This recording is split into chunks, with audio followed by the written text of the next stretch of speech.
Hey everyone, welcome back to the Alberta Roundup. I'm your host, Rachel Emmanuel. Today, as promised, I am joined by your Premier, Danielle Smith. We are going to be talking about COVID-19 vaccines, the affordability crisis, and more. We'll be joined by her now. Rachel Emmanuel brings the news each day on Alberta Roundup. She has her say.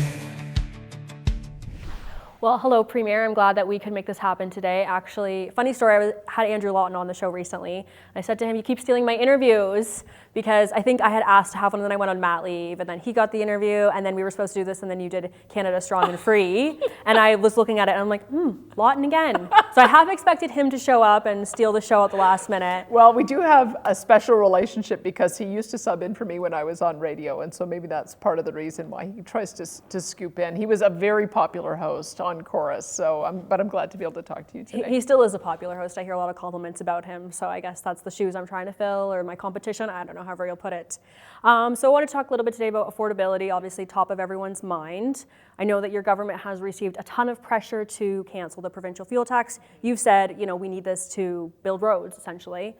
But what we do know is that your government has made a commitment to Albertans. When the price of oil is over $90 WTI, you're going to actually just scrap that provincial tax altogether.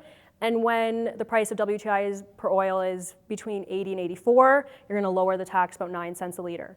So the price of oil has been over 80 for about 20 days now. I know that your government said you're going to look at that every quarter. That's not coming up for a couple weeks. So are Albertans stuck paying that full price for a couple weeks, or can we get a move on that, get that tax lowered? I have asked my finance minister if there's a way to be more flexible. We have a tax agreement, I understand, with our providers that we're not going to change it any more than any 3 months. So that's the difficulty, is you wanted to have some certainty for those who are at the retail level. And so I wanted to check with my finance minister if there'd be any flexibility on that. Because part of what we want to do is that we want to make sure that we realize the revenues before rebating them back. Because the governments have gotten themselves in trouble in the past in expecting the price of oil to go one place, and then it doesn't, and then they end up short. And we're very tight on our budget this year. We are only proposing that we'd have a $400 million surplus, which is part of the reason we had to bring the tax back. And I must say, I think it's unrealistic for the federal government to ask for us in Alberta to be the ones to sacrifice because they don't want to reduce their tax. They have a 17 cent a litre carbon tax, a 10 cent a litre fuel tax. They have GST, which is charged as a tax on tax. So whenever you're paying, call it $1.50 a litre, just know that 35 cents of that comes from the federal government. That's why we put so much pressure on the feds, because we do need those dollars for roads. We have, I just spoke to the Alberta Motor Transport Association yesterday. We have 12% of the population, 7% of the land base, but 1/4 of all of the road construction in the country, because we have such a robust economy in so many different areas. So it is essential that we have the money to be able to provide for the upgrades for those roads. So you've mentioned that you're on a tight budget this year, surplus you didn't forecast too big. Obviously the price of oil is high right now. I think given the situation in the Middle East, we can expect it to stay high. Your government had pegged it at about $74. We're at about $84 right now, between 82 and 84 as of Friday morning. So if that stays high, that's good news for Albertans, good news for the government. There'll be a big surplus there. So given that in mind, I know you said you don't want to anticipate the cost of oil being one thing and then something else happens, but I suspect we're looking at a pretty good surplus. Like, is there no possibility you could just take a look at this and say, this is good news for our province, let's just get rid of that provincial fuels tax, or maybe return that money to Albertans in a one-time payment like your government has done before? Well, I think we want to make sure that we stay true to the program so that people always know, because the prices might be high now, but who knows, in a couple of months they could be low again. And we want people to understand that, yes, when we get surplus revenues, we believe a portion of that has to come back to Albertans in lower taxes. So that's why we created the program the way we did. I remember from the reason I offer it as a caution, I just remember that there was a projection back when I was doing commentary that because oil prices spiked above $100, the government thought they were going to get a $17 billion surplus. And then they spent $6 billion of it, prices tanked, and they ended up with a shortfall that year. So we know that the volatility that we have because of the unrest in the Middle East, there's still, cross our fingers, but it looks finally pretty good that the Trans Mountain Pipeline is going to come on stream. That was supposed to be on stream earlier. We know that Coastal GasLink is another option when LNG starts exporting. Cross our fingers that comes on at the end of this year or early next year. And those will all make a difference. But one of the things that we have told Albertans is that when we do generate surpluses, half of it will go to pay down debt, which reduces our finance charges. And then the other half will be able to be delivered in one-time program spending, rebates, or investment in capital projects or savings. And so that's the direction that we're going to go. We want to make sure that our number one goal is to run the balanced budget and be prudent.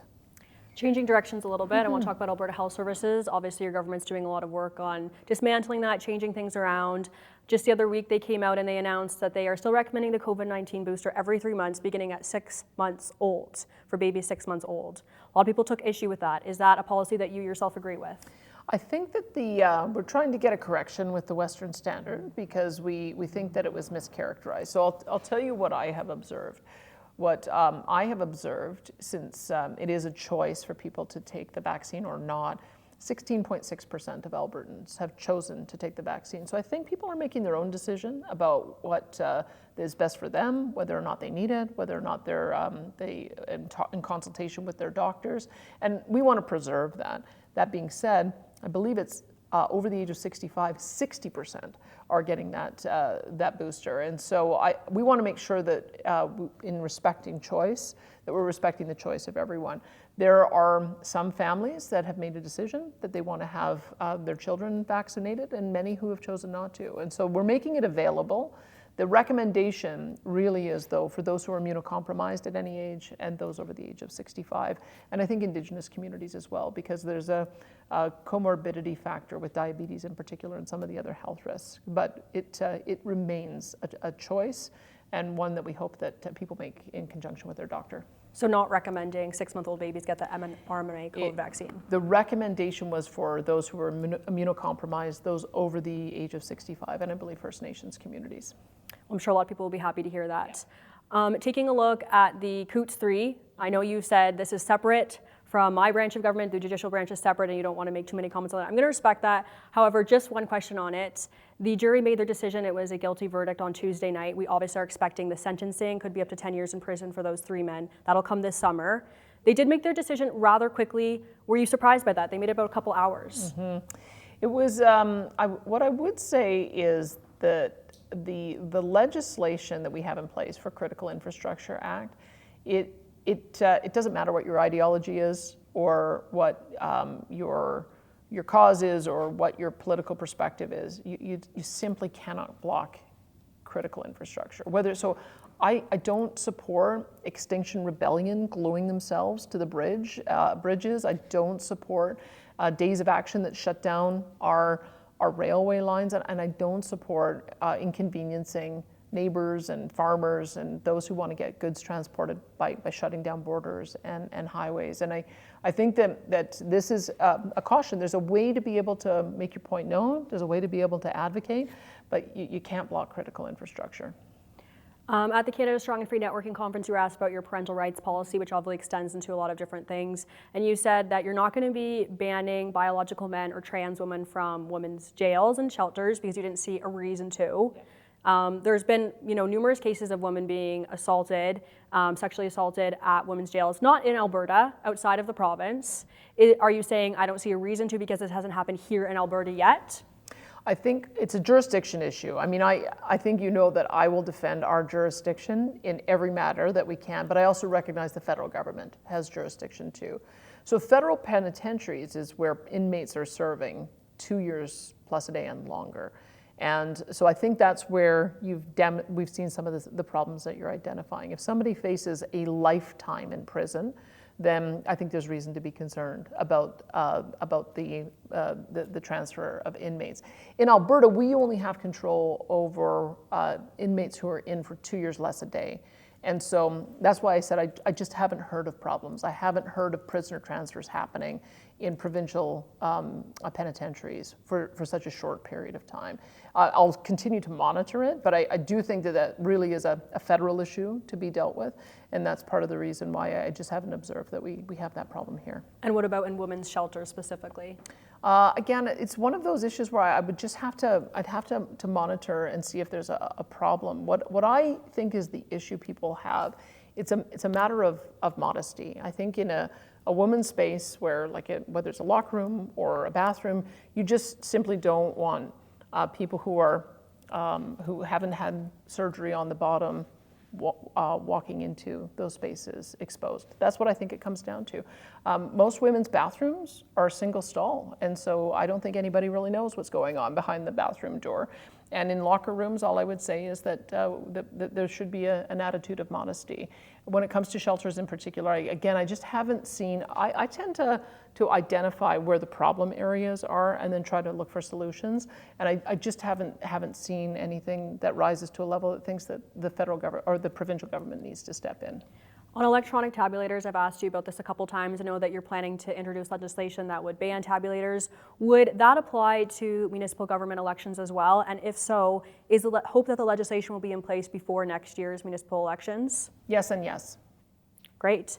And then just my last question for you here, last topic, looking a little bit at CSIS Canada's spy agency, they've been warning about foreign interference in the federal government. Now the CSIS director is saying that China interfered in the last 2 federal elections, didn't actually change the outcome, but did interfere. And we know that they've been warning about interference in Alberta because we're a very attractive place. We've got a lot of money here, a lot of investment resources and ethnic communities. Your government is aware of this. What specific actions are you taking to ensure that this doesn't crop up in our elections? Well, we did have a briefing from CSIS because I wanted all of my ministers to be aware of what the concerns might be and how they might be approached and be compromised, and to get some understanding of how when somebody is behaving in an unusual way, as well as knowing where to report that. And so we're creating a little bit of situational awareness among our cabinet ministers. We'll be having the same CSIS briefing to our caucus as well.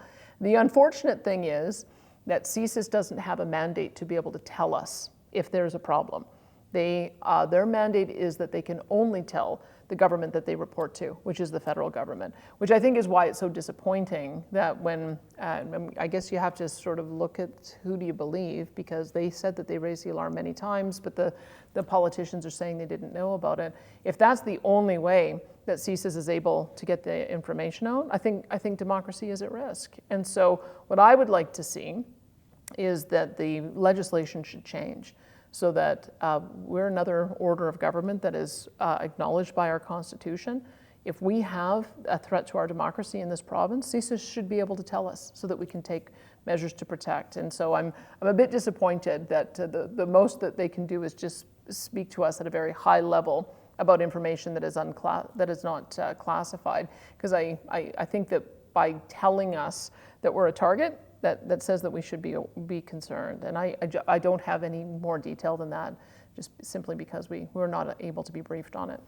And when we talk about that fear of foreign interference, then are you aware, is this something that's just an issue at the provincial level, or could this also take place when we talk about municipal elections? It's a good question. I think because I imagine that we're a bit of a target because we are an energy producing jurisdiction. We've got, I'm in the process of doing a reserve review because it hasn't been updated since 2001, and a new technology has allowed for us to be able to recover more natural gas, more oil, and more bitumen.